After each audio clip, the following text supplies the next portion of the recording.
Sabe aquelas ações do governo que a gente encontra no nosso dia a dia? Desde as mais simples até as mais complexas? Nada acontece por acaso. Elas seguem um conjunto de regras bem específico.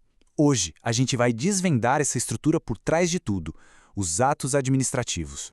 Pensa só, aquela multa de trânsito que chega de repente em casa. Aquela notificação não é só um pedaço de papel, viu? É uma manifestação formal do poder do Estado agindo de uma forma muito específica. Ou então imagina a cena, um restaurante sendo fechado por um fiscal da vigilância sanitária. Esse ato de interditar o local é uma demonstração de força imediata da autoridade do governo, e com consequências bem reais, né? Pois é. Tanto a multa quanto a interdição são exemplos perfeitos do que a lei chama de atos administrativos. Eles são, na verdade, a principal ferramenta que a administração pública tem para agir. Vamos entender direitinho como eles funcionam. Olha só, este gráfico aqui nos dá um mapa do que é mais importante saber. Com base em dados de provas da FGV, a gente vê que extinção, ou seja, como os atos são desfeitos, é um dos tópicos que mais cai. Isso já mostra para a gente que entender o ciclo de vida completo de um ato administrativo é fundamental. O nosso roteiro de hoje vai ser este. Primeiro, vamos definir o que é um ato. Depois, analisar o DNA dele, seus superpoderes, ver como ele pode ser desfeito e, no final, entender por que tudo isso importa na prática. Então vamos lá. Primeira parte. O que é um ato? Vamos começar pela base de tudo. Na essência, um ato administrativo é uma declaração de vontade do Estado. E a palavra-chave aqui é unilateral, ou seja, ele se impõe sem precisar da nossa concordância. Ele cria, modifica ou acaba com direitos e obrigações e o efeito é imediato. Mas claro, sempre de olho na lei e com a possibilidade de revisão pela Justiça. Agora, vamos para a segunda parte, o DNA de um ato. Todo e qualquer ato administrativo precisa ter 5 componentes essenciais. Se faltar um deles, o ato pode ser considerado inválido. E para ajudar a memorizar, tem um mnemônico famoso, Confi-Formal-Mob. É competência, finalidade, forma, motivo e objeto. Vamos dar uma olhada em cada peça desse quebra-cabeça. Competência responde a uma pergunta bem simples. Quem pode fazer? A lei define exatamente qual agente ou órgão tem o poder para praticar aquele ato. Não há uma escolha, é um poder-dever que não dá para abrir mão. Mas atenção, o exercício da competência pode ser transferido em 2 situações. Na delegação, a tarefa desce na hierarquia ou vai para um órgão do mesmo nível. Já na avocação, que é bem mais rara, um superior puxa a tarefa para ele. São exceções importantes à regra. A finalidade é o porquê geral, o objetivo maior por trás de tudo. Todo e qualquer ato administrativo precisa ter como único propósito o interesse público. Se um ato é feito para beneficiar um amigo, por exemplo, ele é inválido por desvio de finalidade. Simples assim. Forma é o como o ato aparece no mundo, a sua roupagem. A regra geral é que seja por escrito. E uma parte super importante da forma é a motivação, a explicação clara dos fatos e das leis que levaram àquela decisão. Já o motivo é o porquê específico, o gatilho. É diferente da finalidade. Enquanto a finalidade é sempre o interesse público, o motivo é a situação real que permite a ação.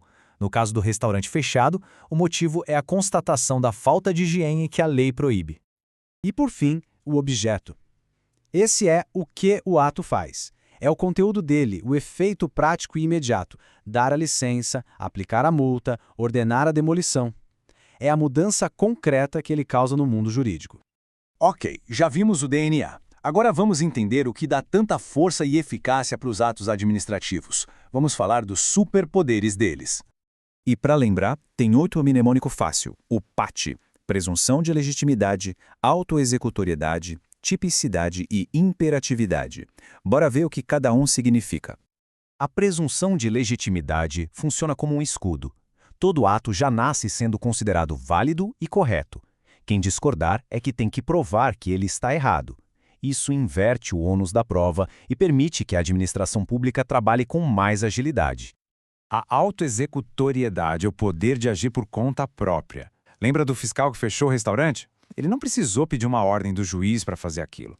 A administração executa suas próprias decisões de forma imediata quando a lei permite ou em casos de urgência. Mas aí vem a pergunta: esse poder de agir sozinho é absoluto? A administração pode fazer o que bem entender?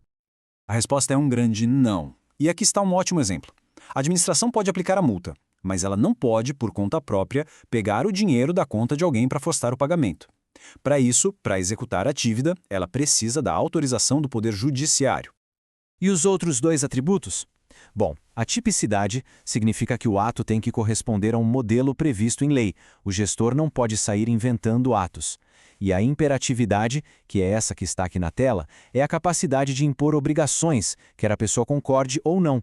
Uma ordem de desocultação, por exemplo, tem que ser cumprida. Certo. A gente já viu como os atos nascem e como eles agem. Mas, e como eles morrem? O gráfico lá do começo já nos deu a dica de que a extinção dos atos é um assunto importantíssimo. O ponto crucial aqui é entender a diferença entre anulação e revogação. Olhando a tabela fica fácil. A anulação acontece porque o ato era ilegal. Quem pode anular? A própria administração ou o judiciário. E o efeito é retroativo, o famoso ex tunc, que apaga o ato desde o começo. Já a revogação acontece com um ato que era perfeitamente legal, mas que deixou de ser conveniente. Só a administração pode revogar e o efeito é só para o futuro, ex nunc. Essa distinção é vital. Chegamos na nossa última parte. Afinal, por que saber tudo isso faz alguma diferença na vida real, no nosso dia a dia? Significa entender que o poder do Estado não é absoluto, não é arbitrário. Ele segue um verdadeiro manual de instruções com elementos, poderes e limites muito bem definidos pela lei. Conhecer esse manual é uma ferramenta de cidadania poderosa para a gente poder fiscalizar e questionar o poder público.